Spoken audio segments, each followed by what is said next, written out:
Oke, saya mulai rekaman ya. Baik Bapak Ibu Saudara, kita akan kembali ya melanjutkan pembahasan kita di dalam tema besar kita, yaitu mempersiapkan kita untuk dapat menjadi seorang pemberita Injil, ya, seorang pemberita Injil yang baik. Nah, malam hari ini kita akan sama-sama belajar satu tema yang subtema yang baru, yaitu pemberita kabar baik yang pendoa. Nah, dari tema ini saya pikir kita sudah bisa meraba sedikit arah dari pembahasan kita ini kepada apa, begitu ya, kepada persoalan atau tema apa, seperti itu. Nah, sebelum kita masuk lebih jauh, Bapak Ibu Saudara, ya masih ingat minggu lalu kita ada satu ayat hafalan yang sudah kita hafalkan sama-sama ya minggu kemarin ya. Saya mau ajak kita untuk mengulangi kembali ya sama-sama ayat firman Tuhan ini ya. Kita baca dulu sama-sama ya, silakan buka speakernya terlebih dahulu. Lalu nanti kita akan coba ulangi lagi ya, menghafal kembali ayat firman Tuhan ini. Ya, terdapat di dalam Roma 1 ayat 16 ya. Oke, mari kita baca bersama-sama. Roma 1 ayat 16. Sebab aku mempunyai keyakinan yang kokoh dalam Injil, karena Injil adalah kekuatan Allah yang menyelamatkan setiap orang yang percaya. Ya, sekali lagi ya, 1, 2 ya. Roma Sebab 1 aku mempunyai ayat keyakinan yang 16. kokoh dalam Injil. Sebab aku Karena mempunyai Injil adalah keyakinan yang kekuatan kokoh Allah dalam yang Injil, menyelamatkan setiap karena orang yang Injil percaya. adalah kekuatan Allah yang menyelamatkan setiap orang yang percaya. Oke, kita ulang sama-sama ya. Kita coba. 1, 2 ya. Dari Roma ya. Roma 1 ayat 6. 1, 2 ya. Roma 1 ayat 16. Sebab aku mempunyai keyakinan yang kokoh dalam Injil, karena Injil adalah kekuatan Allah yang menyelamatkan. Ya, yang menyelamatkan. Oke, karena Injil adalah kekuatan Allah menyelamatkan setiap orang yang percaya. Ya, sekali lagi. 1, 2 ya. Roma 1 ayat 16. Sebab aku mempunyai keyakinan yang kokoh dalam Injil, karena Injil adalah kekuatan Allah yang menyelamatkan setiap orang yang percaya. Ya, amin. Ini adalah jaminan yang Tuhan berikan kepada kita ya, sebagai pemberita Injil yang Tuhan percayakan kabar baik untuk kita sampaikan kepada orang-orang di luar sana yang belum percaya, yang belum mengenal Tuhan. Nah, Bapak Ibu Saudara yang dikasih Tuhan, malam ini kita akan berbicara tentang doa, ya, yaitu lebih mengarah kepada doa dari seorang pemberita kabar baik. Nah, pertanyaan pengantar bagi kita yaitu doa apakah yang memenangkan orang yang terhilang? Ya. Doa apakah yang memenangkan orang yang terhilang? Bapak Ibu Saudara, mungkin kita seringkali bertanya atau juga bergumul dengan dalam diri kita, ya. Kita rindu untuk memberitakan Injil dan mungkin kita juga sudah sering kali berdoa ya untuk pemberitaan Injil yang kita rindu untuk kita bisa bagikan kepada orang-orang yang belum percaya. Tetapi menjadi pertanyaan adalah doa seperti apa yang biasanya kita naikkan ya di dalam doa kita untuk orang-orang yang kita mau jangkau seperti itu. Nah, sebelumnya mari kita baca di dalam Yehezkiel ya, di dalam Yehezkiel pasal yang ketiga ayat 16 sampai dengan 27. Ya, saya ajak kita untuk membaca firman Tuhan ini ya, Yehezkiel pasal 3 ayat 16 sampai dengan 27. Oke, kok malah hilang dia. Oh, sorry, sebentar ya. Ada gangguan sedikit. Ya.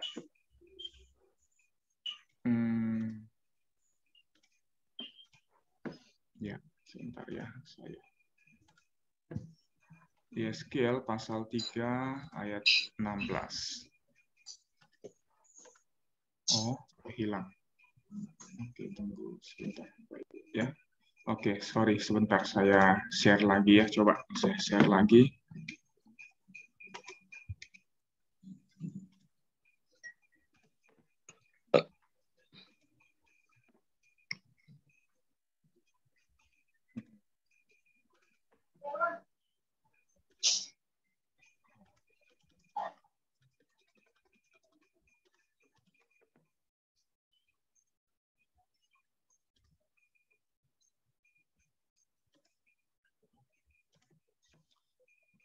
Oke, baik ya. Tadi ada gangguan sedikit. Ya, baik Bapak Ibu, mari kita baca ya bagian firman Tuhan ini. Saya akan membacakannya untuk kita, Bapak Ibu Saudara boleh memperhatikan ya di screen atau juga boleh buka di dalam Alkitab masing-masing. Ya, demikian bunyi firman Tuhan Yeskiel pasal 3 ayat 16 sampai dengan 27. Ya, firman Tuhan berkata, pada akhir 7 hari, firman Tuhan datang kepadaku. Anak manusia, aku telah menjadikanmu pengawas keturunan Israel. Karena itu, dengarkanlah firman dari mulutku, dan berikan kepada mereka peringatan dariku. Ketika aku berfirman kepada orang jahat, kamu pasti akan mati, dan kamu tidak memperingatkan dia, atau berbicara untuk memperingatkan orang jahat itu dari jalannya yang jahat, untuk menyelamatkan hidupnya. Orang jahat itu akan mati karena kejahatannya, tetapi darahnya akan aku tuntut dari tanganmu. Ayat 19. Namun, jika kamu memperingatkan orang jahat, tetapi ia tidak berbalik dari kejahatannya, atau dari jalannya yang jahat, ia akan mati karena kejahatannya, tetapi kamu telah menyelamatkan hidupmu sendiri. Ketika orang benar berbalik dan melakukan kejahatan, dan aku menaruh batu sandungan di depannya, ia akan mati, sebab kamu tidak memperingatkan dia. Ia akan mati karena dosanya, dan perbuatan-perbuatannya yang benar takkan diingat. Tetapi darahnya akan aku tuntut dari tanganmu. Ayat 21. Akan tetapi jika kamu telah memperingatkan orang benar itu, supaya ia tidak berbuat dosa, dan ia tidak berbuat dosa, ia benar-benar akan hidup karena ia menerima peringatan, dan kamu telah menyelamatkan hidupmu sendiri. Kemudian tangan Tuhan ada atasku di sana, dan ia berfirman kepadaku, bangkit dan pergilah ke lembah, dan di sana aku akan berfirman kepadamu. Jadi aku berdiri dan pergi ke lembah, dan lihatlah, kemuliaan Tuhan ada di sana, seperti kemuliaan yang aku lihat di dekat sungai Kebar. Lalu aku bersujud. Kemudian roh masuk ke dalamku dan menegakkan aku di atas kakiku. Ia berbicara kepadaku dan berfirman, pergi, kurunglah dirimu sendiri di rumahmu. Ketahuilah, hai kamu, anak manusia, tali-tali akan ditaruh atasmu, dan kamu akan diikat dengan tali-tali itu, sehingga kamu tidak dapat pergi keluar di antara bangsa itu. Aku akan membuat lidahmu melekat pada langit-langit mulutmu, sehingga kamu akan menjadi bisu, dan tidak dapat menghardik mereka, karena mereka adalah keturunan yang memberontak. Namun aku berfirman kepadamu, aku akan membuka mulutmu, dan kamu akan berbicara kepada mereka. Beginilah firman Tuhan, Tuhanku, Tuhan. Ia yang mau mendengar, biarlah ia mendengar, dan ia yang tidak mau mendengar, biarlah ia tidak mendengar, karena mereka adalah keturunan yang memberontak. Ya, Bapak Ibu Saudara yang dikasihi Tuhan, bagian firman Tuhan ini merupakan satu firman yang disampaikan oleh Tuhan kepada Nabi Yeskiel, ya, sebagai satu panggilan kepada Yeskiel, dan panggilan itu adalah panggilan yang jelas, Bapak Ibu Saudara, yaitu supaya Nabi Yeskiel itu pergi kepada orang Israel untuk menasihatkan mereka supaya mereka sungguh-sungguh bertobat dan berbalik dari hidup mereka yang tidak percaya Tuhan kepada hidup yang diserahkan kepada Tuhan. Dari hidup yang jahat, kata firman Tuhan, kepada hidup yang memuliakan Tuhan. Hidup yang berdosa kepada hidup yang benar di hadapan Tuhan. Dan kalau kita perhatikan, di dalam bagian itu ada satu peringatan yang tegas yang Tuhan berikan kepada Yeskiel yang dipanggil oleh Tuhan. Yaitu apa? Yaitu satu peringatan bahwa kalau Tuhan memanggil dan memerintahkan untuk pergi memberitakan firman, lalu kemudian Yeskiel tidak memberitakan firman, maka orang jahat yang berdosa itu akan meninggal di dalam dosanya. Tetapi bukan hanya orang itu akan meninggal di dalam dosanya, tapi Yeskiel yang dipanggil oleh Tuhan tetapi tidak mau pergi memberitakan firman itu, maka darah dari orang yang jahat itu akan ditimpakan kepada Yeskiel. Nah, dalam hal ini mengandung pengertian bahwa orang yang melalaikan panggilan Tuhan itu ya tidak akan luput dari tanggungan yang harus dia pikul ya sebagai akibat dari kelalaiannya. Nah, Bapak Ibu Saudara, karena itu saya pikir ini adalah satu hal yang sangat penting untuk kita renungkan ya dengan sungguh-sungguh dalam hidup kita sebagai seorang anak Tuhan yang Tuhan percayakan kabar baik untuk kita beritakan. Nah, ke minggu yang lalu kita sudah belajar tentang apa yang harus kita beritakan ya dan bagaimana seharusnya kita memberitakan. Dan intinya adalah bahwa Tuhan mengatakan kepada kita bahwa panggilan itu adalah panggilan yang harus kita lakukan ya dengan sungguh-sungguh dalam hidup kita sebagai anak Tuhan. Kalau Tuhan sudah mempercayakan Injil kepada kita, maka tugas kita adalah memberitakan Injil. Dan firman ini menegaskan kepada kita ya satu panggilan yang jelas, dan Tuhan yang mempercayakan itu tentu akan menuntut pertanggungjawaban dari kita ya.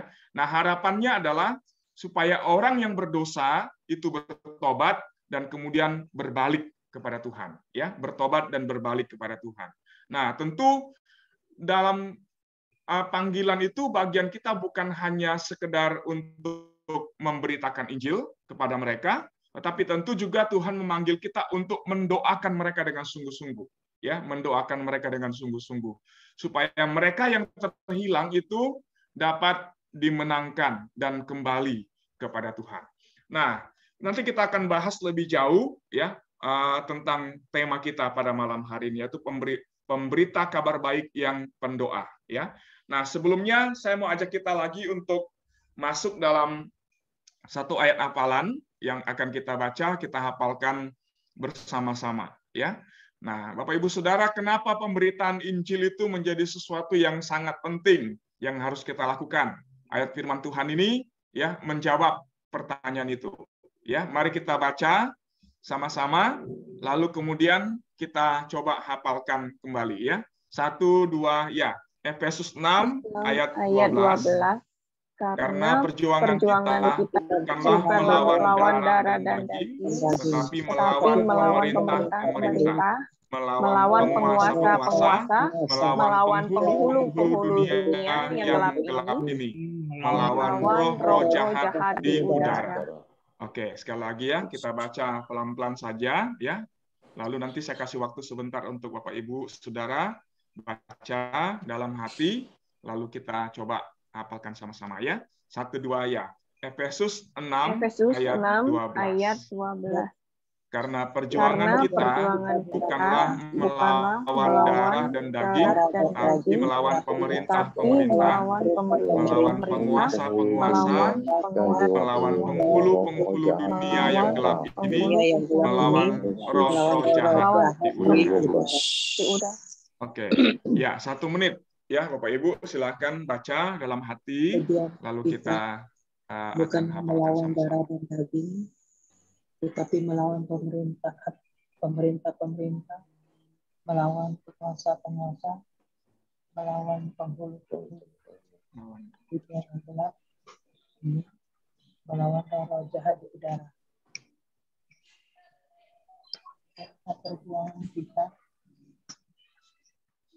bukanlah melawan darah dan daging, tetapi melawan pemerintah-pemerintah, melawan penguasa-penguasa, melawan penghulu-penghulu dunia yang gelap ini, melawan roh jahat di udara.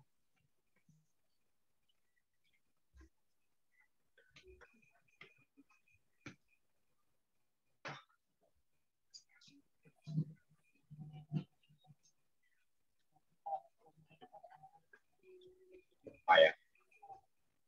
Penguasa? Ayah. Tidak, bukan. Ini bukan hari ini nggak ada ya. Oke. Ya, oke Bapak Ibu, udah siap ya? Ya. Oke, kita coba hafalkan sama-sama ya. 1, 2, ya. Efesus 6 ayat 12. Ya, tetapi perjuangan kita bukanlah melawan darah dan daging, tapi melawan pemerintah-pemerintah, melawan penguasa-penguasa, melawan penghulu-penghulu dunia yang gelap ini, melawan roh-roh jahat di udara. Oke, gimana? Sekali lagi ya. Siap ya? Saya bukakan untuk kita. Boleh baca sebentar ya. Sudah itu kita hafalkan. Siapa yang bisa, saya kasih kesempatan ya, 2-3 orang untuk bisa menghafalkannya.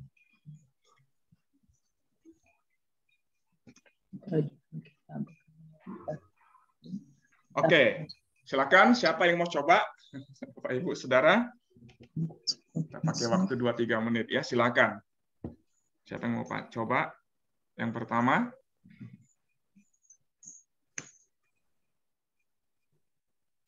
Saya Musa sih, Bang. Oke, Bu Lilis ya, silakan.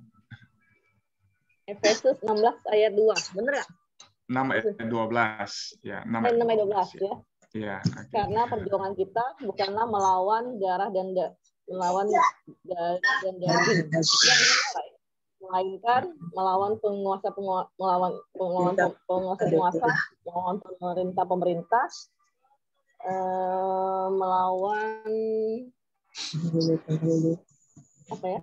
Penghulu-penghulu yang ada di udara. Iya. Bukan 4 ya? Ya, 30 masih Bu. Oke, ya siapa lagi ayo. Mantap Celilis. Ya, oke, silakan. Siapa?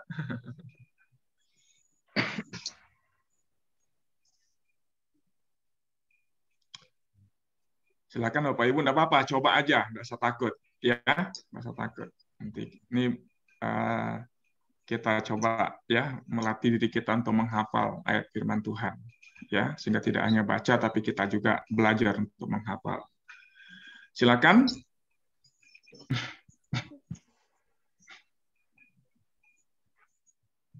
Saya ulangi ya. Efesus 6 ayat 12. Tetapi perjuangan kita bukanlah melawan darah dan daging, tetapi melawan pemerintah-pemerintah, melawan penguasa-penguasa, melawan penghulu-penghulu dunia yang gelap ini, melawan roh-roh jahat di udara. Ya. Oke. Siap? Silakan, Bapak Ibu. Ya. Ya, oke, silakan, Pak. Karena perjuangan kita bukanlah melawan darah dan daging, tapi melawan pemerintah-pemerintah, penguasa-penguasa, melawan penghulu-penghulu dunia yang gelap ini, dan melawan roh-roh jahat di udara. Oke, 80, 85, Yoel. Ya, oke. 80. Ada ini sedikit ya. Oke. Ya, ada lagi satu lagi, silakan, Pak Ibu. Terakhir.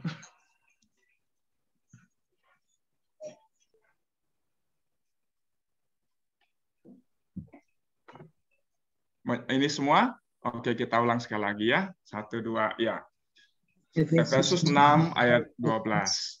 Karena perjuangan kita bukanlah melawan darah dan daging, tapi melawan pemerintah-pemerintah, melawan penguasa-penguasa, melawan penghulu-penghulu dunia yang gelap ini, melawan roh-roh jahat di udara.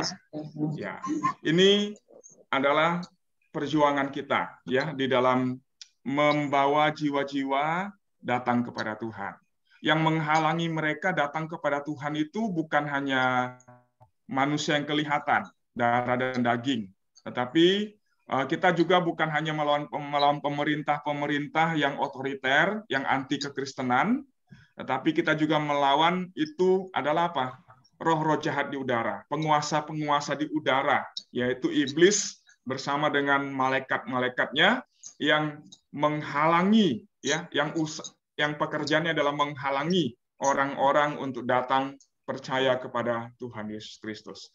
Nah, Bapak Ibu Saudara, karena perjuangan ini tidak mudah, maka senjata yang Tuhan berikan kepada kita untuk melawan iblis, ya, melawan penguasa-penguasa itu, pemerintah-pemerintah yang ada, maka senjatanya salah satunya adalah doa, ya. Nah, karena itu sebagai seorang pemberita kabar baik, kita harus menjadi seorang pemberita yang hidup dalam doa, kencang di dalam doa, ya, kuat di dalam doa-doa kita kepada Tuhan. Nah, tentu ya, ini adalah sesuatu yang sangat penting di dalam perjuangan rohani yang tidak mudah yang dihadapkan kepada kita, ya. Tetapi juga dengan iman kita meyakini bahwa Tuhan pasti akan beserta dengan kita. Tuhan pasti akan menolong kita di dalam melawan, ya, penghulu-penghulu dunia yang gelap ini, roh-roh jahat yang ada di udara, ya. Karena Tuhan yang memberikan tugas kepada kita, Dia juga adalah Tuhan yang berjanji akan menyertai kita di dalam kita melaksanakan tugas yang Tuhan percayakan. Nah, Bapak Ibu Saudara yang dikasihi Tuhan, karena itu tugas bagi kita minggu ini, ya. Kalau minggu yang lalu tugas yang diberikan kepada kita adalah memfokuskan, ya, perhatian kita kepada satu orang minimal untuk kita pergi, ya, kepada mereka untuk memberitakan Injil kepada mereka. Nah, saya nggak tahu apakah Bapak Ibu masih ingat tugas ini dan kita lakukan enggak, ya? Kita ada coba enggak, ya, untuk fokus pada satu orang, kemudian kita datang ke orang itu, ya, dengan kalimat yang sederhana, cara yang mudah, ya, kita kemudian beritakan Injil kepada mereka. Nah, malam hari ini kita juga diingatkan, bukan hanya memfokuskan perhatian kepada orang itu, lalu pergi beritakan Injil kepada mereka. Tema malam ini kita diingatkan untuk apa? Mengajak kita untuk mempergunakan waktu-waktu khusus dari waktu-waktu kita yang ada untuk berdoa, baik secara pribadi maupun dalam kelompok, ya, mendoakan kebutuhan rohani kita sendiri, ya, supaya kita dapat menjadi saksi yang lebih baik bagi Tuhan Yesus, tetapi juga tentu bukan hanya diri kita sendiri yang kita doakan, tapi juga mendoakan orang yang kita sudah beritakan Injil kepada mereka. Nah, nanti Bapak Ibu Saudara di akhir dari pertemuan kita malam ini, kalau ada yang sudah kita PI minggu ini, minggu-minggu 2 minggu belakangan ini, mari kita juga ambil waktu untuk kita doakan sama-sama. Boleh nanti kita sebutkan namanya, ya, kita doakan secara bersama-sama. Nah, Bapak Ibu Saudara, ini tugas khusus yang kita mau lakukan sama-sama 2 minggu ke depan, ya.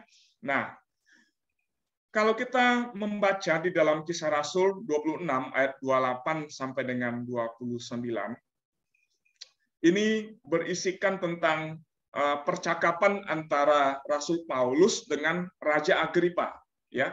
Raja Agripa ini adalah penguasa dari kerajaan Yudea, ya, kerajaan Yudea pada waktu itu, yang menjadi penguasa di wilayah Yudea pada waktu itu, ya.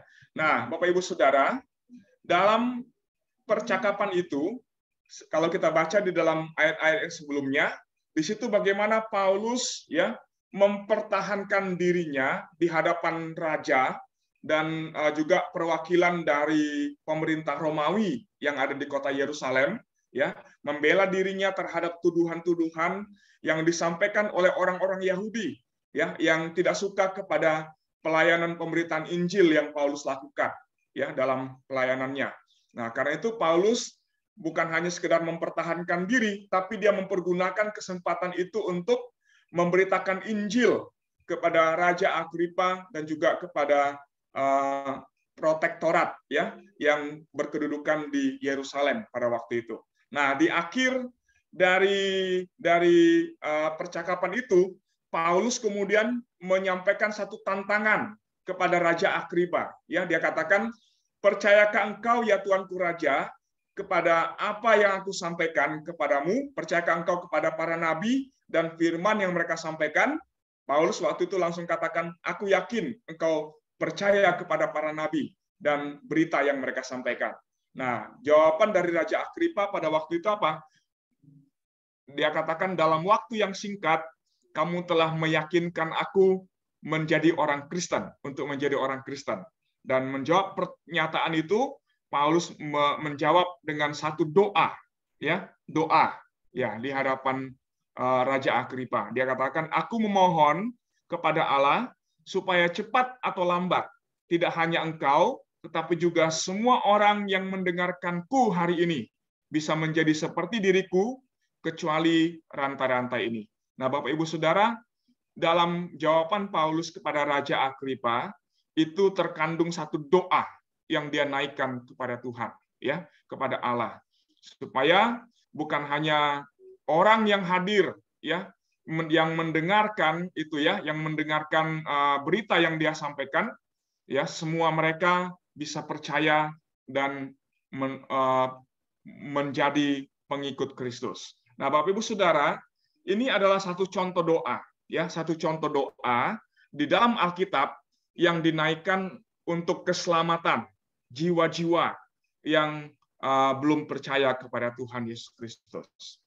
Nah, kalau kita membaca di dalam Alkitab kita, ya, sebenarnya ada banyak sekali doa-doa, ya, untuk keselamatan jiwa-jiwa, supaya mereka diselamatkan, supaya mereka dapat menerima Yesus Kristus sebagai Tuhan dan Juru Selamat dalam kehidupan mereka. Bukan hanya dalam perjanjian baru saja, tetapi juga di dalam perjanjian lama. Ya, nah, Bapak Ibu Saudara, kalau kita baca Alkitab, ya, nanti Bapak Ibu bisa ingat, ya, coba ingat-ingat, kira-kira bagian-bagian mana saja di dalam Alkitab, ya, yang menunjukkan adanya satu doa yang dinaikkan untuk keselamatan, ya, untuk keselamatan pribadi-pribadi yang belum percaya. Ya, baik untuk ibu, untuk ayah, anak laki-laki, anak perempuan, atasan, tetangga, atau yang lain sebagainya. Ya, nah, satu contoh, ya, doa keselamatan itu saya ambil dari Perjanjian Lama, yaitu doa Abraham untuk Lot dan keluarganya. Ya, Bapak Ibu Saudara, kita tahu ceritanya, ya, latar belakang dari cerita doa Abraham untuk Lot dan keluarganya.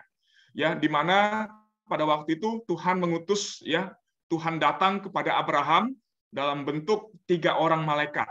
Nah, dalam tafsiran, dalam pemahaman, ya, tentang pengertian tentang 3 malaikat itu menunjuk kepada Tuhan sendiri, ya, yang datang kepada Abraham, menampakkan diri kepada Abraham dalam wujud malaikat, ya. Nah, Bapak Ibu Saudara, nah, ketika Tuhan datang kepada Abraham, di situ awalnya Tuhan tidak berbicara secara terus terang kepada Abraham tentang maksud dari kedatangannya itu. Tetapi kemudian Tuhan menyampaikan dengan terus terang, ya, maksud dan tujuan dari kedatangan dan perjalanannya, ya. Nah, maka kemudian Tuhan katakan bahwa Dia akan menunggang-balikan kota Sodom dan Gomora karena dosa-dosa dari orang-orang Sodom dan Gomora. Tetapi kemudian dalam percakapan itu, kemudian Abraham berdoa kepada Tuhan, ya, yang diceritakan, dinarasikan dalam bentuk percakapan, ya, antara Allah dengan Abraham. Lalu kemudian di situ, ya, ada beberapa kali Abraham, ya, mencoba untuk bernegosiasi dengan Tuhan dengan kalimat yang hampir sama, ya. Nah, di situ Abraham katakan kepada Tuhan, "Tuhan, kalau seandainya di dalam kota itu ada 50 orang yang percaya kepada Tuhan, apakah Tuhan akan membinasakan 50 orang yang percaya itu bersama-sama dengan orang-orang jahat yang ada di kota Sodom dan Gomora. Nah, kemudian Tuhan katakan kepada Abraham, kalau seandainya di dalam kota itu ada 50 orang yang percaya kepadaku, maka aku tidak akan menunggang balikan kota itu. Nah, kemudian Abraham nego lagi, Bapak Ibu Saudara, ya. Lalu Abraham katakan, kalau seandainya Tuhan ada 45 orang yang percaya, apakah Tuhan juga akan membinasakan 45 orang yang percaya itu bersama-sama dengan orang yang tidak percaya? Tuhan katakan, kalau ada 45, maka aku tidak akan menunggang balikan kota itu. Nah, terakhir, Bapak Ibu Saudara, ya, dalam beberapa kali percakapan itu, terakhir Abraham katakan kepada Tuhan, kalau seandainya ada 10 orang yang percaya di dalam kota itu, apakah Tuhan akan membinasakan 10 orang itu bersama dengan orang-orang Sodom yang berdosa? Tuhan katakan, kalau ada 10 orang, maka aku tidak akan membinasakan kota itu. Ya, nah kemudian sesudah itu Tuhan pergi meninggalkan Abraham. Bapak Ibu Saudara, pada akhirnya ceritanya yaitu apa? Tuhan pada akhirnya menunggang balikan, menghanguskan kota Sodom dan Gomora dengan api dan belerang. Ya, karena apa? Karena sekalipun Abraham sudah berdoa kepada Tuhan untuk keselamatan, ya orang-orang percaya yang ada di kota itu, ya, yaitu Lot bersama dengan keluarganya, keponakannya, ya. Tetapi karena di dalam kota itu sesuai dengan doa Abraham tidak ada 10 orang di sana, orang percaya di sana, maka akhirnya kota itu di bumi hanguskan oleh Tuhan. Nah, Bapak Ibu Saudara, tetapi Lot bersama dengan istri dan 2 anak perempuannya itu selamat. Ya, hanya sayang istri Lot menoleh ke belakang dan akhirnya jadi tiang garam. Ya, dan yang selamat hanya 3 orang, yaitu Lot bersama dengan 2 anak perempuannya. Nah, itu adalah salah satu contoh, ya, doa di dalam Alkitab untuk keselamatan jiwa-jiwa yang percaya atau yang belum percaya, begitu ya, Bapak Ibu Saudara ya. Nah, coba kita ingat enggak di dalam Alkitab itu ada contoh doa yang lain. Bapak Ibu Mas ada ingat untuk keselamatan ya pribadi-pribadi yang disebutkan di dalam doa itu. Ada enggak Bapak Ibu Saudara? Ingat enggak ceritanya di dalam Alkitab tentang doa-doa untuk keselamatan jiwa-jiwa? Ada Bapak Ibu Saudara?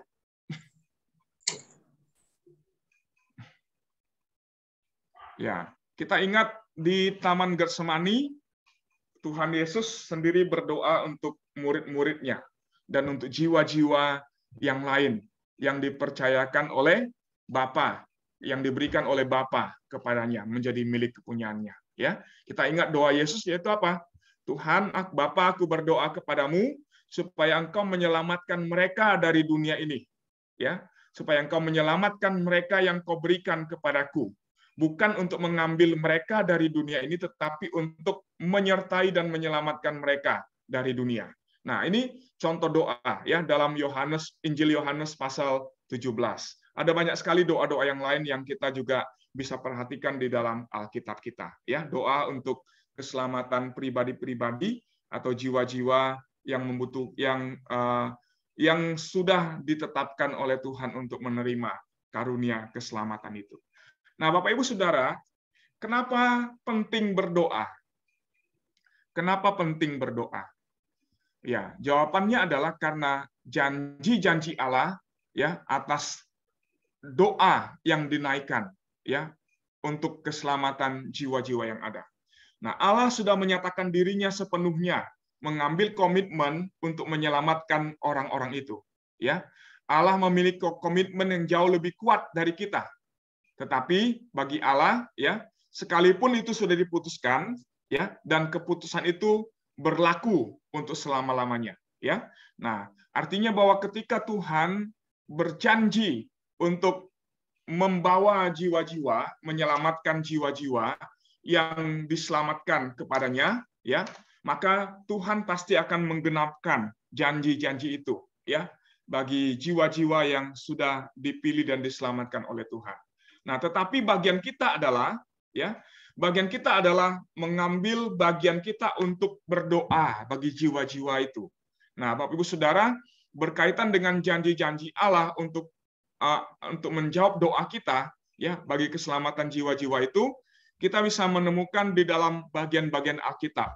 Yang pertama, yaitu Allah telah berjanji untuk meremukkan kepala ular, artinya menghancurkan otoritas iblis. Itu dalam Kejadian 3 ayat 15, ya. Satu janji yang disampaikan oleh Tuhan kepada Adam dan Hawa dan juga keturunannya, bahwa iblis akan dihancurkan, ya, dan otoritasnya akan dipatahkan oleh keturunan dari perempuan, kata Alkitab, ya, di dalam Kejadian 3:15, ya. Keturunan perempuan ini akan meremukkan kepalamu dan engkau akan meremukkan tumitnya. Itu kata Tuhan kepada iblis, ya. Nah, Bapak Ibu Saudara, kata keturunan di situ, ya, itu bukan menunjuk kepada semua keturunan dari Adam dan Hawa, tapi kata keturunan itu ditulis dalam bentuk tunggal, ya, yang artinya itu menunjuk kepada satu keturunan, satu orang yang berasal dari garis keturunan Adam dan Hawa, yang di kemudian hari akan lahir, akan datang ke dalam dunia ini dan akan meremukkan kepala ular yang adalah lambang dari iblis. Dan keturunan yang dimaksudkan dalam Kejadian 3 ayat 15 itu adalah Tuhan Yesus Kristus, ya. Nah, maka Kejadian 3 ayat 15 itu seringkali juga dalam istilah teologi disebut dengan istilah proto-evangelion, artinya Injil yang pertama.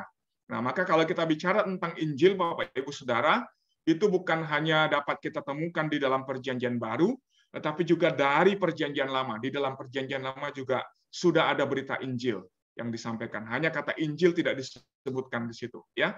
Nah, Yesus sudah disebutkan di dalam Perjanjian Lama, hanya namanya yang tidak disebutkan, ya, nama Yesus yang belum disebutkan di dalam Perjanjian Lama. Nah, kehadiran Yesus itu sudah dinubuatkan sejak pertama kali kejatuhan manusia yang pertama dalam dosa, yaitu dalam Kejadian 3 ayat 15. Nah, Bapak Ibu Saudara, yang kedua, janji Allah menjawab doa, ya, bagi keselamatan jiwa-jiwa, itu dinyatakan bahwa Allah mengikat dirinya dalam ketetapan-ketetapan dan perjanjian-perjanjian untuk memberkati manusia. Nah, itu dalam Kejadian 9 ayat 1 sampai dengan 17. Kalau Bapak Ibu masih ingat, ya, kisah itu, yaitu janji Allah dalam Kejadian 9 itu adalah janji Tuhan kepada Nuh, ya, kepada Nuh setelah air bah, ya, setelah air bah yang melenyapkan seluruh isi dunia kecuali 8 orang manusia dan sepasang atau lebih dari sepasang hewan-hewan yang dibawa ke dalam bahtera Nuh. Nah, pada akhirnya Tuhan berjanji kepada Nuh bahwa Tuhan tidak akan membinasakan manusia lagi dengan air, ya.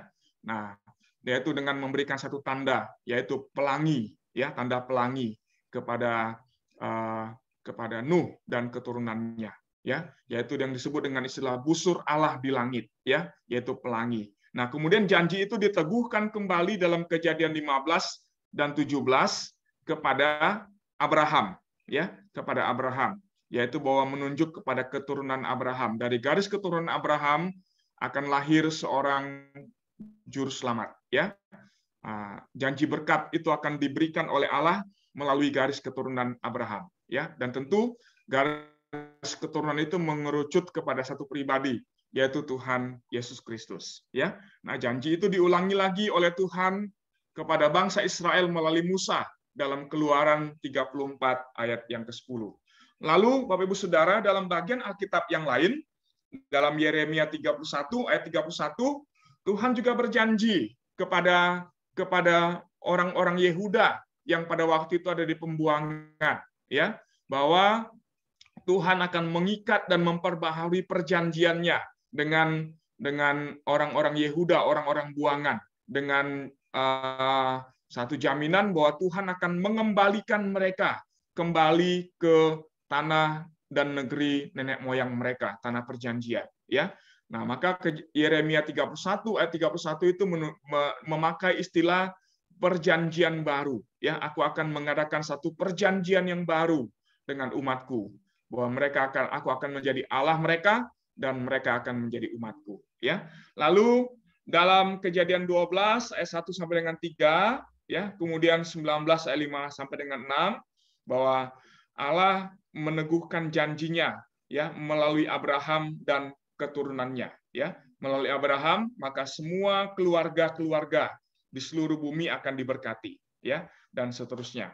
Nah, Bapak Ibu Saudara, dalam Yeskiel 34 ayat 4, 12 dan 16, ya, kita melihat bagaimana Bapa Surgawi itu menunjukkan belas kasihannya yang besar dengan menyatakan bahwa meskipun manusia gagal untuk peduli terhadap orang-orang yang terhilang, namun Allah secara pribadi akan terus mencari yang terhilang, membalut yang terluka, dan menguatkan yang lemah. Ya, ini adalah janji Tuhan.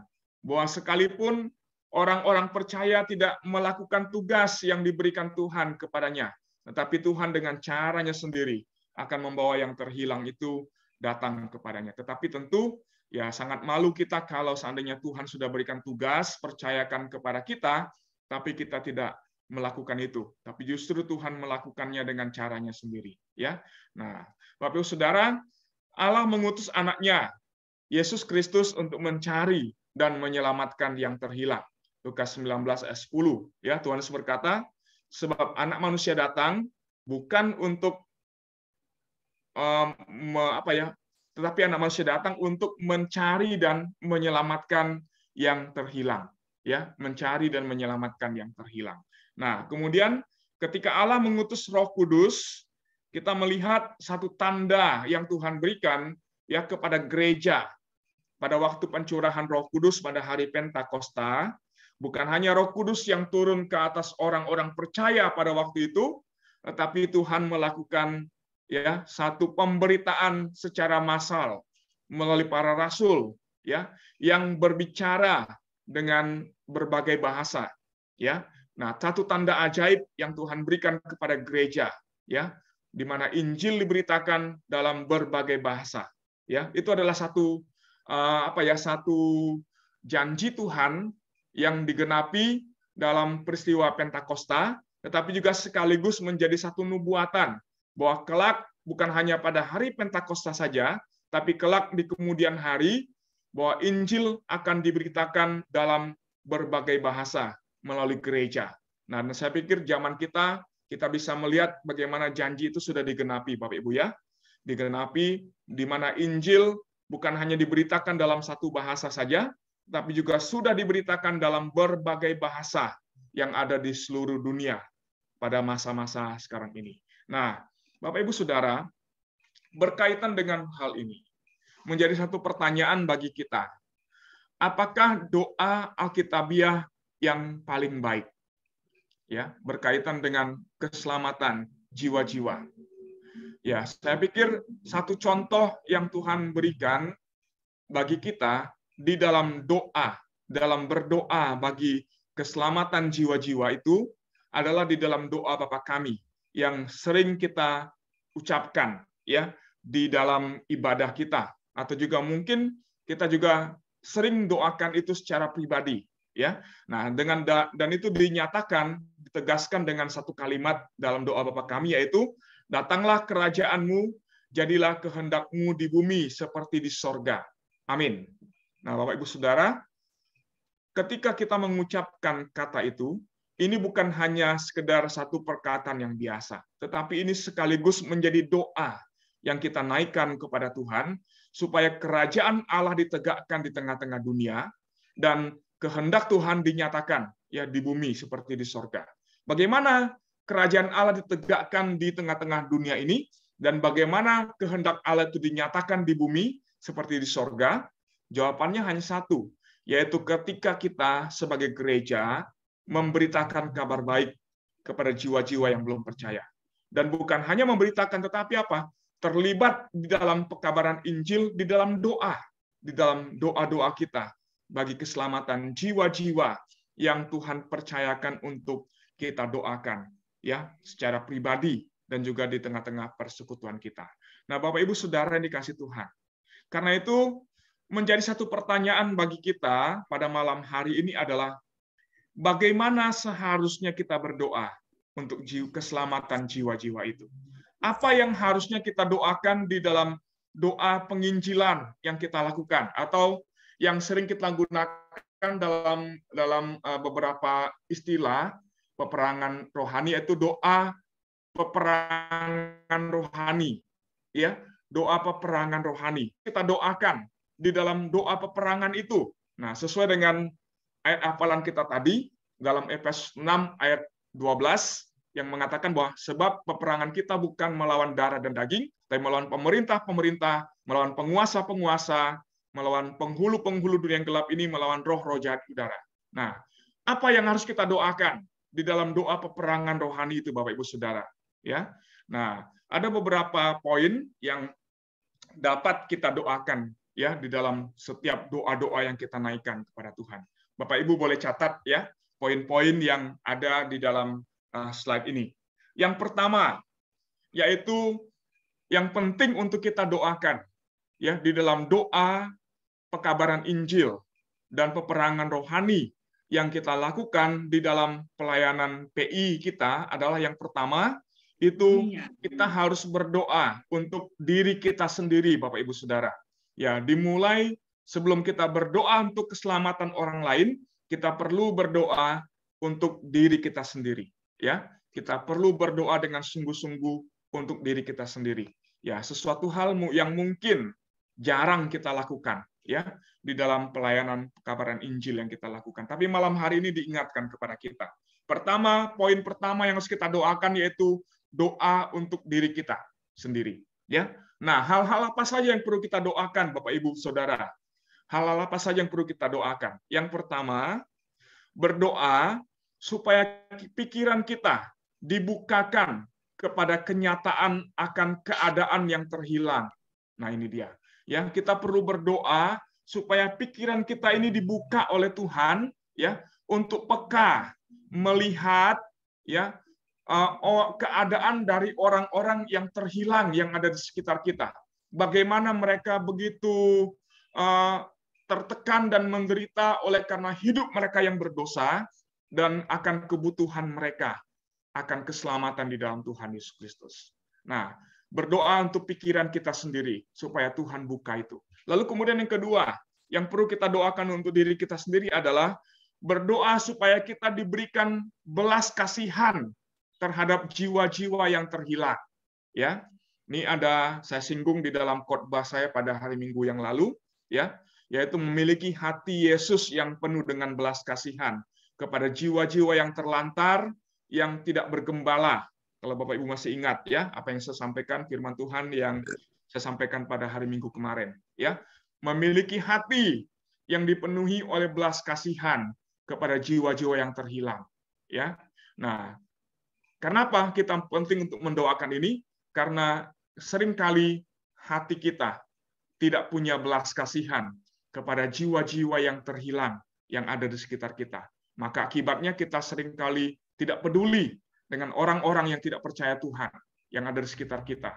Keluarga kita sendiri mungkin, ya, teman dekat kita, orang-orang yang setiap hari bergaul dengan kita. Kita tahu mereka akan binasa, tapi kita tidak punya hati yang penuh belas kasihan kepada mereka.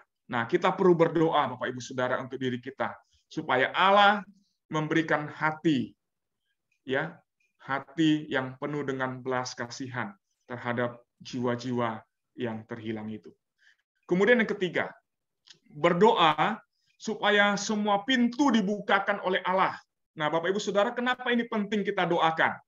Ya, kenapa kita harus berdoa, menjadikan ini sebagai doa pribadi kita untuk diri kita sendiri? Kenapa? Karena Efesus 6:12 tadi mengatakan bahwa roh-roh jahat di udara, ya, penguasa-penguasa dunia ini, ya, penghulu-penghulu dunia yang gelap ini, ya, itu adalah pribadi-pribadi, roh-roh yang seringkali menjadi penghalang bagi kita untuk kita bisa memberitakan Injil, ya, dan juga bukan hanya menjadi penghalang bagi kita untuk memberitakan Injil, tapi juga seringkali menutup hati banyak orang untuk tidak mau terbuka terhadap Injil keselamatan, ya, Injil keselamatan itu. Nah, maka kita perlu berdoa dengan sungguh-sungguh, ya, setiap waktu, setiap saat, supaya Tuhan membuka semua pintu yang tertutup itu, supaya Tuhan mematahkan belenggu-belenggu yang mengikat orang-orang yang sedang diikat oleh kuasa-kuasa kegelapan itu. Yesaya 45 satu janji Tuhan di dalam Yesaya 45 bahwa Tuhan akan mematahkan palang pintu baja, palang pintu besi, mematahkan segala penghalang yang ada di depan. Nah, tetapi di situ perlu ada doa, Bapak Ibu Saudara.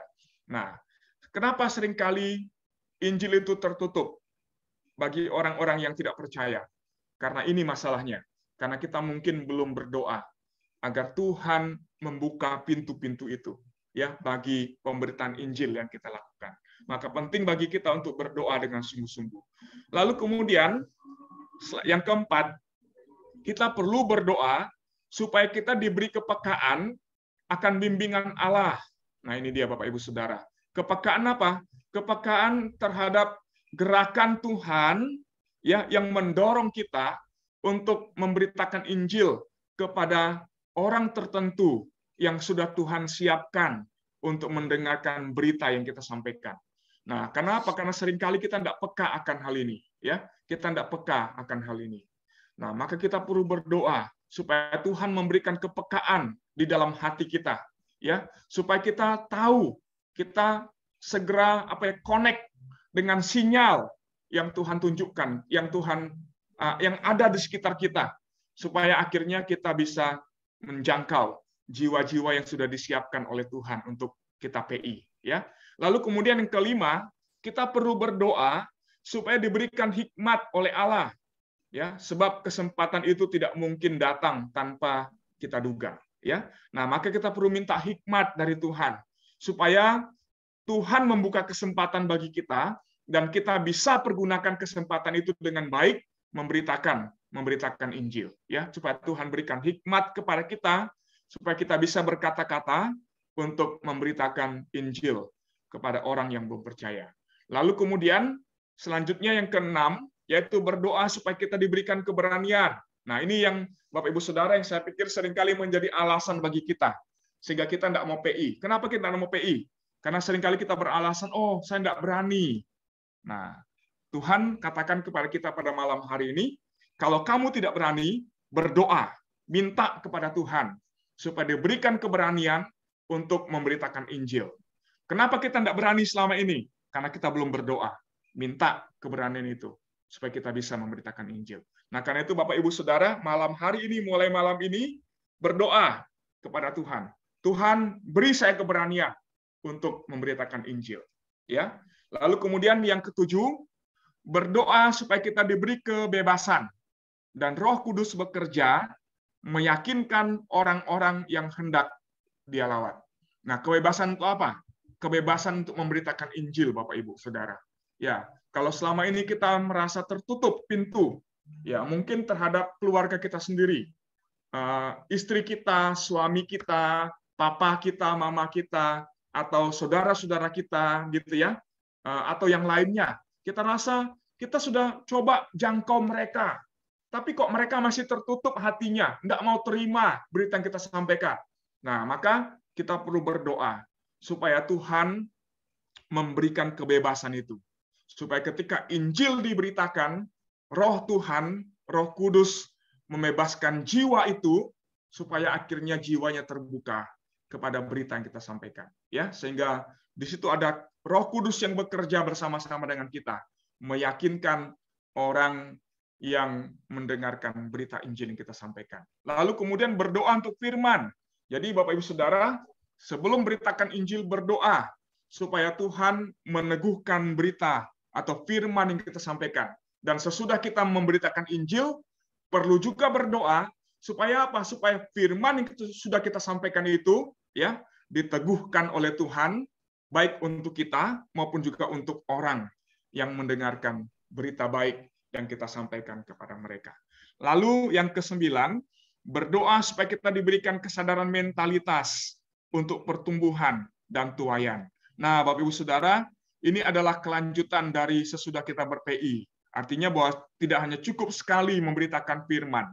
Orang itu sudah percaya lalu selesai. Enggak, kita perlu terus berdoa untuk jiwa-jiwa itu ya jiwa orang sudah diselamatkan itu supaya dia bertumbuh di dalam Tuhan, ya, supaya tuaian yang sudah kita tuai itu ya dapat bertumbuh dan kemudian berbuah. Nah, ini sesuatu hal yang penting Bapak Ibu Saudara. Jadi tidak hanya cukup beritakan Injil, orang percaya selesai, tapi perlu terus-menerus mendoakan jiwa-jiwa yang sudah diselamatkan itu.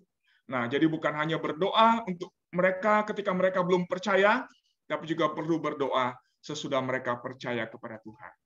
Yang kedua, Bapak Ibu Saudara, tadi kita berdoa untuk diri kita sendiri, ya, ada 9 poin tadi ya. Lalu kemudian yang kedua, kita berdoa untuk jiwa-jiwa yang belum percaya. Nah, Bapak Ibu Saudara, kenapa perlu berdoa untuk jiwa-jiwa itu? Karena dengan kita berdoa untuk jiwa itu, maka sesungguhnya di situ ada satu ekspresi kasih yang kita mau tunjukkan kepada jiwa-jiwa yang terhilang. Nah, kasih itu penting untuk menjadi penggerak bagi kita untuk kita memberitakan Injil kepada jiwa-jiwa yang belum percaya.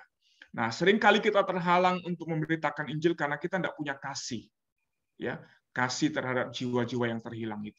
Maka kita perlu berdoa untuk jiwa-jiwa itu, ya, karena ketika kita sudah berdoa untuk jiwa-jiwa yang terhilang itu, artinya di situ sudah mulai timbul satu ekspresi kasih di dalam hati kita. Kasih Allah itu sudah ada di dalam hati kita, dan kita peduli kepada mereka. Ya, dan salah satu tanda kepedulian itu adalah dengan cara kita berdoa untuk mereka.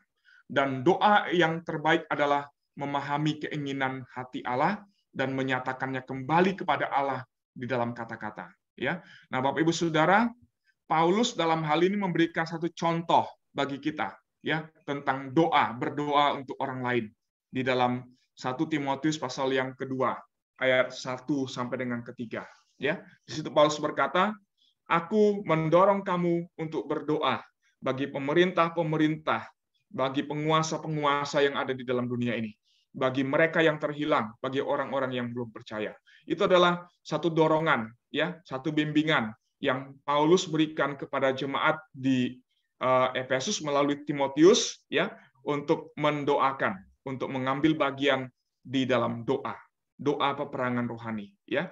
Nah, Bapak Ibu Saudara, di dalam 1 Samuel 12 ayat yang ke-23, Nabi Samuel berkata kepada orang Israel yang sudah mendapatkan raja yang baru, yaitu Saul, ya.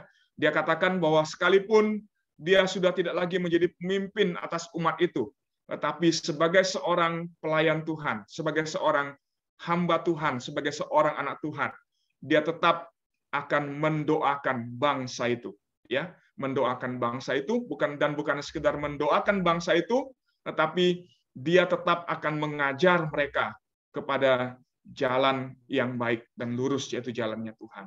Nah, Bapak Ibu Saudara, ini adalah yang kedua yang perlu kita doakan. Nah, kenapa kita berdoa? Ya, karena kita berdoa sebagai satu peperangan rohani. Ya, walaupun ilah zaman ini yaitu iblis telah membutakan pikiran orang-orang yang tidak percaya.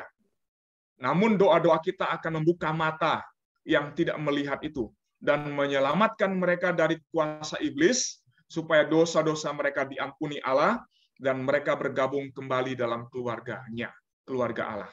Ya. Nah, kenapa kita berdoa?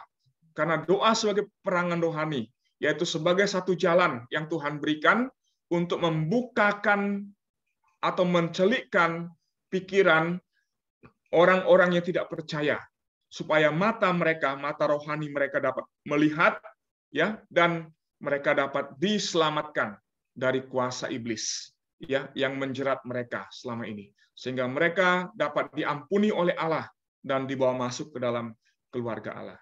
Nah, Bapak Ibu Saudara, kita harus melakukan peperangan rohani melawan pekerjaan iblis yang menahan manusia, uang, dan barang-barangnya untuk menyebarluaskan Injil. Ya, peperangan rohani itu sebagai satu peperangan melawan iblis yang dengan segala cara berusaha untuk menghambat pelayanan kita, pekerjaan pemberitaan Injil yang kita lakukan melalui berbagai cara, bisa melalui manusia, ya, untuk menahan orang, ya, untuk tidak percaya, atau melalui uang, ya, sehingga banyak orang yang bekerja demi uang, sehingga akhirnya dia lupa akan kebutuhan yang paling penting dalam hidupnya, yaitu keselamatan di dalam Tuhan Yesus. Nah, kita perlu berdoa untuk melawan tipu muslihat iblis ini, supaya orang-orang yang diperbudak oleh uang, diperbudak oleh harta, akhirnya disadarkan bahwa di dalam hidup mereka, mereka tidak hanya perlu uang, tapi mereka juga perlu Yesus dalam hidup mereka. Karena Yesuslah yang dapat menyelamatkan mereka dari kesia-siaan hidup di tengah-tengah dunia ini dan kebinasan yang kekal.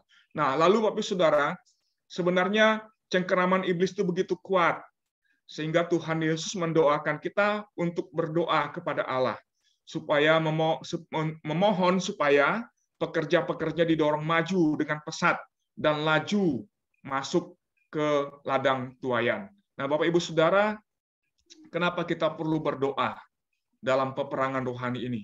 Karena ada banyak orang ya yang sedang dilemahkan oleh iblis sehingga tidak lagi dan mungkin tidak mau terlibat di dalam pelayanan dan pekerjaan pemberitaan Injil yang harus dikerjakan oleh gereja.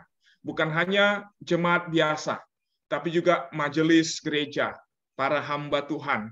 Banyak sekali yang sedang dicengkram oleh iblis sehingga akhirnya hatinya melempem. Hatinya tidak punya semangat, tidak punya tidak punya belas kasihan untuk mencari jiwa-jiwa yang terhilang. Dan kita perlu berperang ya dengan iblis dalam hal ini supaya para pekerja Allah yang bekerja di ladang Tuhan itu ya diberikan hati yang tekun dan setia, penuh semangat, kasih yang dari Tuhan untuk mau memberitakan Injil. Nah, Bapak Ibu Saudara, ini adalah sesuatu yang penting yang ingin kita belajar bersama-sama pada malam hari ini.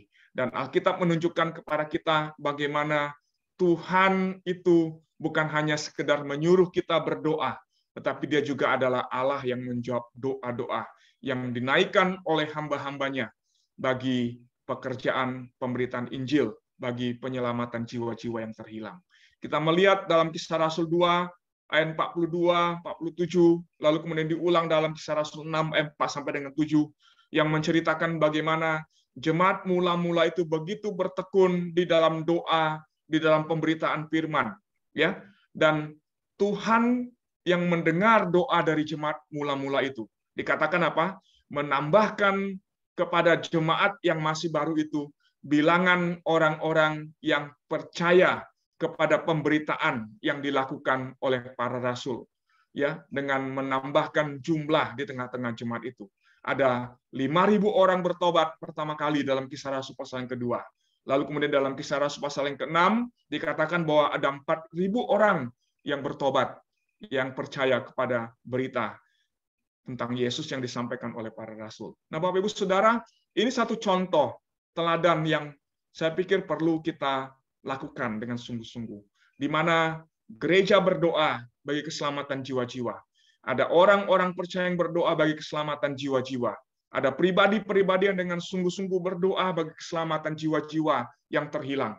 Maka di situ Tuhan bekerja dan Tuhan membawa jiwa-jiwa itu masuk ke dalam gereja.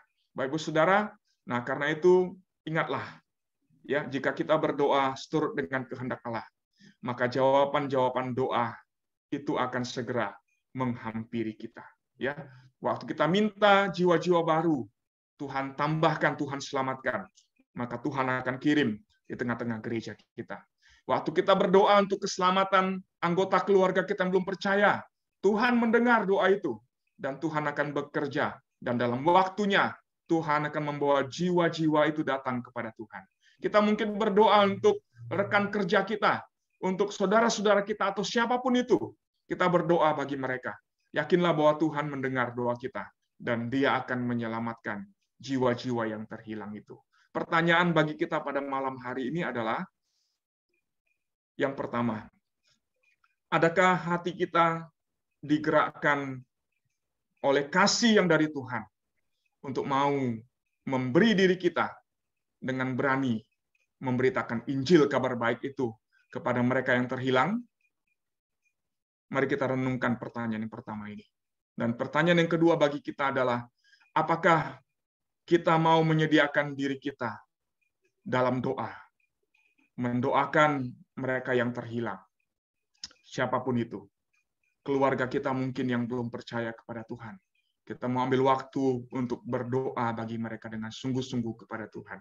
Mungkin teman kita yang belum percaya, kita mau ambil waktu mendoakan mereka kepada Tuhan. Atau orang-orang yang ada di sekitar kita. Atau jiwa-jiwa yang lain yang mungkin kita tidak kenal, tapi kita mau doakan dengan sungguh-sungguh. Supaya Tuhan memberikan kepada kita hati yang penuh dengan belas kasihan. Mendoakan mereka dan memberitakan Injil kepada mereka.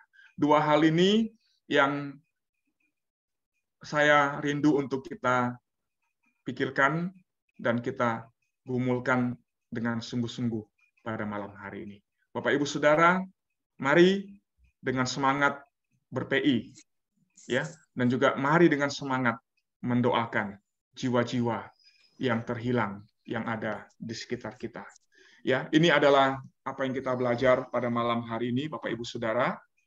Baik, ini yang saya bagikan kepada kita, dan saya kembalikan kepada kita semuanya pada malam hari ini. Apakah ada yang mau men-sharingkan sesuatu? Ya, Musa. Ya, Pak. Boleh, Pak. Silakan. Sekalian saya mau nanya dengan Musa. Ya. Adakah jalan lain selain berdoa untuk menyelamatkan jiwa-jiwa? Terutama saya pikir untuk saya seperti saya ini ya, berlatar belakang Buddha, apalagi keturunan Chinese itu susah untuk diselamatkan, untuk menyelamatkan jiwa mereka. Selain berdoa, ada cara lain untuk menyelamatkan jiwa-jiwa mereka itu, Musa. Ya, tentu caranya adalah dengan kita memberitakan Injil kepada mereka, Pak. Ya, memberitakan Injil kepada mereka.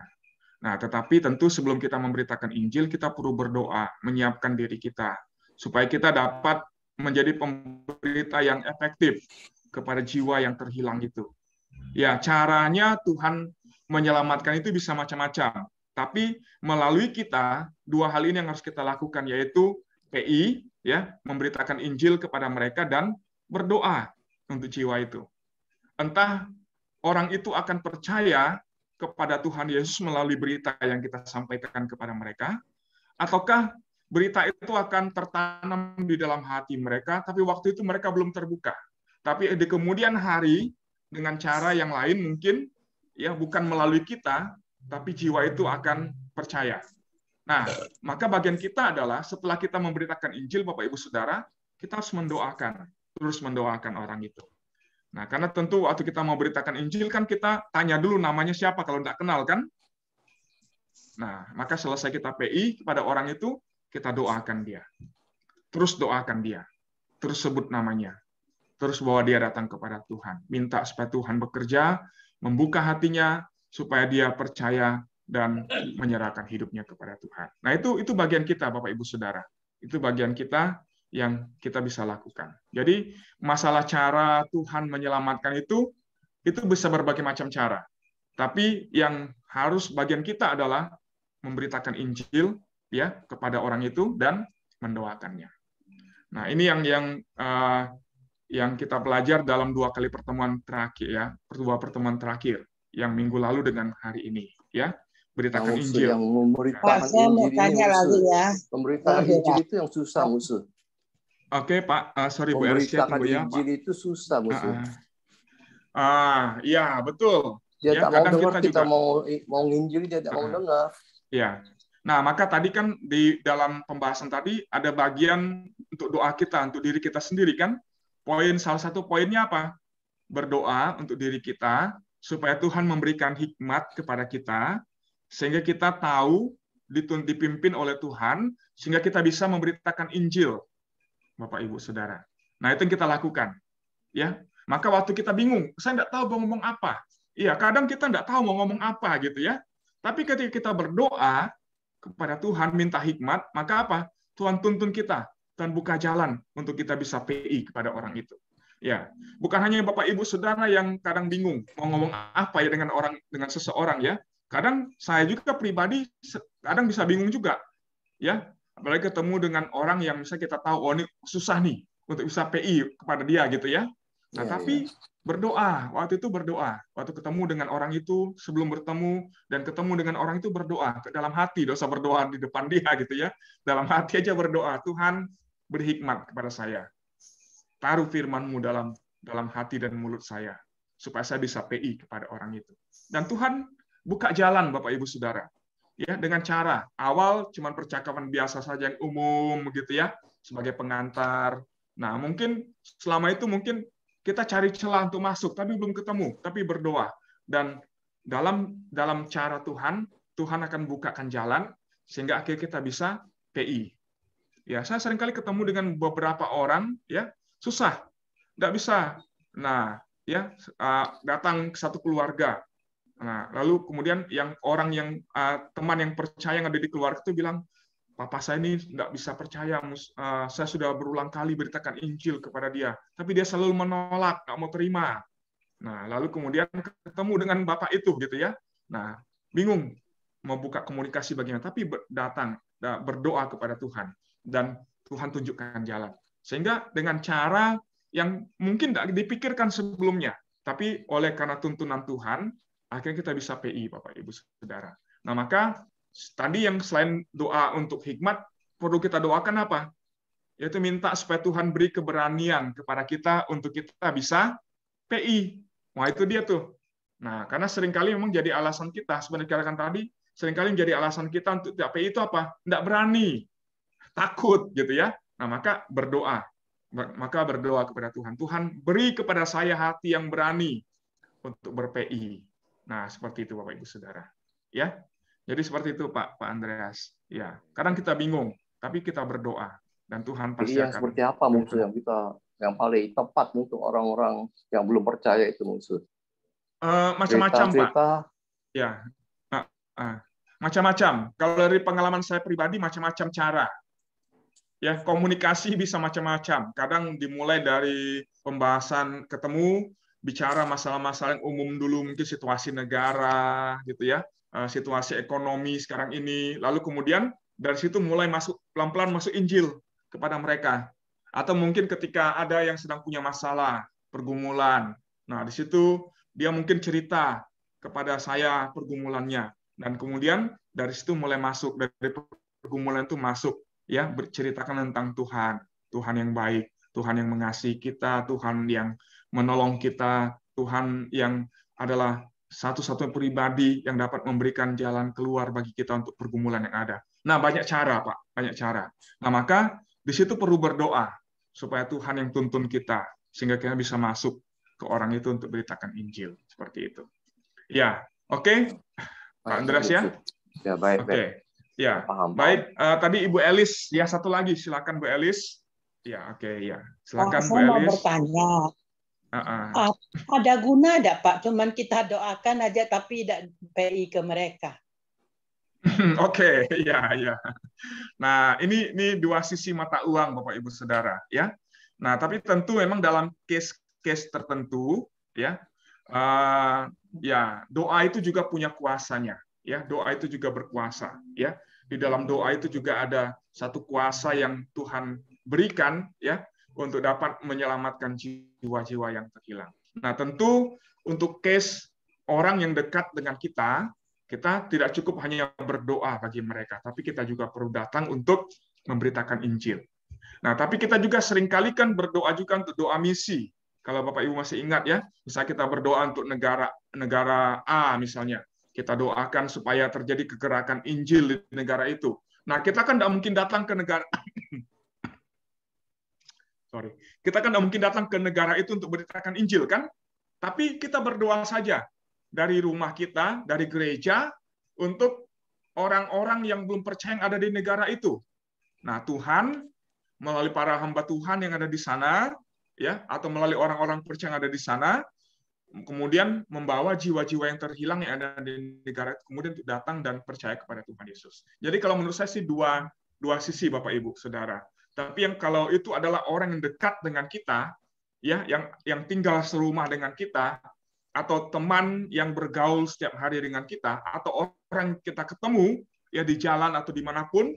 Nah, tentu Tuhan menginginkan untuk kita tidak hanya sekedar berdoa untuk mereka, tapi kita juga harus memberitakan Injil kepada orang yang belum percaya itu, kepada keluarga kita, teman kita, siapapun itu. Seperti itu, Ibu Elis. Ya. Jadi dalam satu kasus tidak hanya cukup berdoa, tapi harus PI. Tapi dalam sisi yang lain, ya kalau karena kita tidak bisa pergi, bagian kita adalah mendoakan jiwa-jiwa yang terhilang itu. Nah, seperti itu. Oke, baik Bapak Ibu ya. Terima kasih untuk atensinya ya, untuk kehadirannya pada malam hari ini, dan kita akan akhiri ya PA kita malam ini dengan berdoa bersama-sama ya. Bapak Ibu Saudara, yang pertama, mari kita berdoa untuk diri kita, poin-poin yang tadi itu. Masih ingat kira-kira poinnya apa saja? Ada 9 ya. Tapi yang kita ingat saja kita doakan ya. Ngomong lagi ya Pak ya. Iya, Bu. Kan tadi kan secara lisan terangin sama kami gini. Tapi tidak mungkin kami bisa menguasainya kan? Tidak bisa betul, langsung masuk ke otak keseluruhan Bu. itu. Ya. Nah, untuk itu ada ini tidak bukunya Bu, Pak. Jadi kami kan bisa pelajarin kembali begitu. Oke. Ya. Nanti slide ini akan saya share kepada Bapak Ibu di grup ya, di grup GAK ya. Nanti bisa dilihat di grup GAK ya. Nanti PowerPoint-nya bisa dibuka nanti di HP ya, Bapak Ibu ya. Nah, oke. Ya. Oke. Nah, nanti juga rekaman ini akan diupload ke YouTube nanti. Bapak Ibu juga bisa lihat di YouTube GAK nanti ya. Bisa diulang lagi pembelajarannya. Paling tidak kami kan bisa salurkan ke orang-orang yang kira-kira dia punya hati untuk menginjilin juga gitu loh Pak. Jadi mereka keponaan-keponaan kan mereka pun juga punya hati untuk menginjilin. Jadi dengan adanya YouTube itu, nah jadi kita bisa bagikan juga gitu loh Pak. Oke Bu, ya. Oke, nanti kita akan share ya. Kita akan upload ke YouTube nanti ya, sehingga bisa didengar juga oleh keluarga kita atau teman-teman yang lain ya. Kita bisa bagi linknya nanti, link YouTube-nya ya. Oke, baik, terima kasih Ibu Elis ya. Mari kita sama-sama berdoa ya, Bapak Ibu Saudara. Yang pertama, mari kita minta kepada Tuhan untuk diri kita supaya Tuhan memberikan hati yang penuh belas kasihan, supaya kita digerakkan Tuhan untuk peduli kepada jiwa-jiwa terhilang yang ada di sekitar kita, keluarga kita atau siapapun itu ya, sehingga kita digerakkan ada hati yang penuh dengan belas kasihan untuk peduli kepada mereka. Dan mari kita berdoa juga supaya Tuhan memberikan keberanian kepada kita untuk kita bisa memberitakan Injil. Tuhan memberikan hikmat kepada kita sehingga walaupun mungkin kita tidak tahu mau bicara seperti apa, tapi Tuhan tuntun kita sehingga kita bisa memberitakan Injil kepada mereka yang belum percaya itu ya. Nah, kita juga doa untuk jiwa-jiwa yang ada di sekitar kita, keluarga kita mungkin yang belum percaya Tuhan, supaya Tuhan lawat mereka, saudara kita yang belum percaya, supaya Tuhan boleh selamatkan mereka ya, Tuhan boleh lawat mereka. Nah, Bapak Ibu Saudara, untuk pokok-pokok doa ini ya, mari kita berdoa secara bersama-sama. Bapa di dalam surga, kami datang Tuhan kepadamu. Terima kasih Engkau mengajar kami dan menggerakkan hati kami untuk mengambil bagian kami di dalam pelayanan pemberitaan Injil yang Tuhan percayakan kepada kami sebagai anak-anak-Mu. Dan tolonglah kami, berikan kepada kami hati yang berani, hati yang penuh dengan belas kasihan, untuk mau memberitakan Injil, untuk mau peduli kepada jiwa-jiwa yang terhilang yang ada di sekitar kami. Sehingga kami tidak hanya melihat mereka yang terhilang, tapi kami juga datang kepada mereka untuk memberitakan Injil kepada mereka. Beri kepada kami hikmat Tuhan, taruh firman-Mu di dalam hati kami, di dalam pikiran kami, di dalam mulut kami, supaya kami tahu apa yang harus kami sampaikan, berita apa yang harus kami bagikan kepada mereka.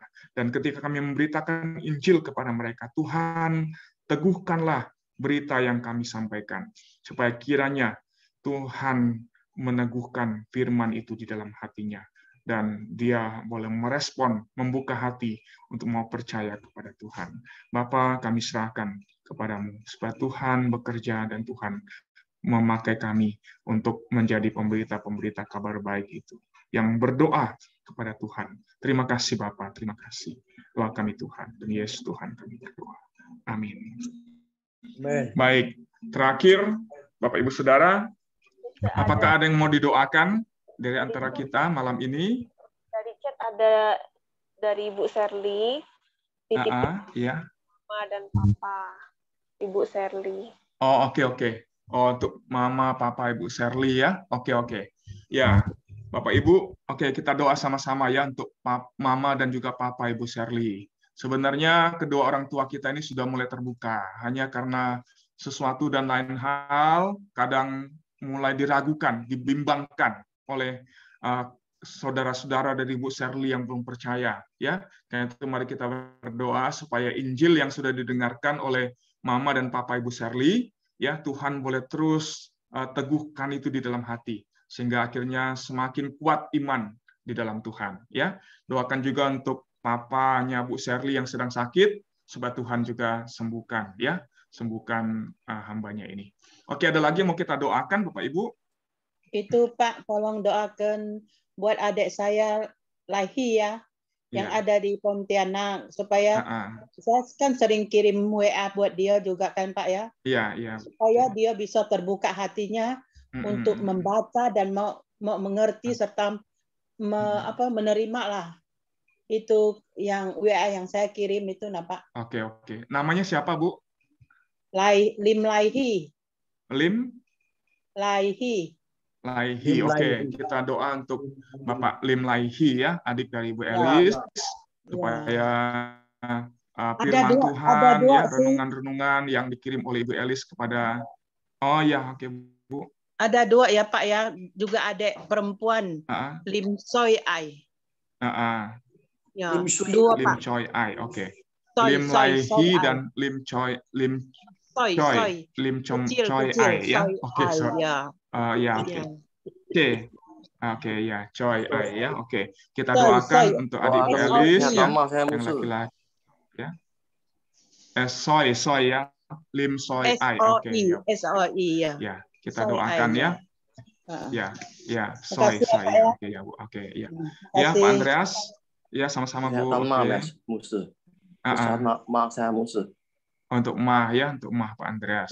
Mungkin sakit Pak Andreas ya, semoga Tuhan sembuhkan. Oke, ada lagi Bapak Ibu? Kalau tidak ada, mari kita doa sama-sama untuk pokok-pokok doa ini ya. Dan nanti saya minta Diakon Lilis yang akan menutup kita di dalam doa ya. Baik, mari kita berdoa bersama-sama. Bapa dalam surga, kami datang Tuhan kepadamu untuk Mama dan Papanya Ibu Serly. Kami berdoa untuk kedua hamba-Mu ini ya Tuhan, Engkau yang sudah membukakan diri-Mu kepada mereka, memperkenalkan diri-Mu kepada mereka sejak masa muda mereka Tuhan. Tapi karena situasi, keadaan yang ada, membuat mereka menjadi ragu dan sempat meninggalkan Tuhan, tapi waktu yang lalu mereka sudah mengambil komitmen untuk kembali kepada Tuhan. Kami berdoa supaya Tuhan teguhkan hati mereka, iman mereka kepada Tuhan. Supaya kiranya mereka tidak menjadi bimbang, tidak menjadi ragu, tapi dengan sungguh-sungguh hati datang dan percaya kepadamu. Tuhan, kami serahkan kedua orang tua dari Bu Serly. Papanya Bu Serly, Tuhan sembuhkan dari sakitnya ya Tuhan. Terima kasih Bapa. Demikian juga dengan kedua adik dari Bu Elis yang ada di Pontianak. Kami berdoa untuk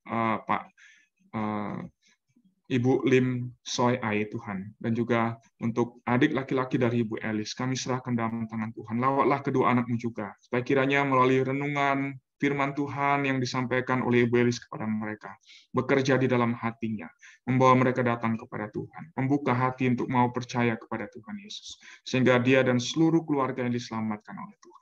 Terima kasih. Pak Andreas juga, mahnya kami berdoa supaya Tuhan yang sembuhkan, pulihkan hamba-Mu. Doa kami kepadamu ya Tuhan. Demi Tuhan Yesus kami berdoa.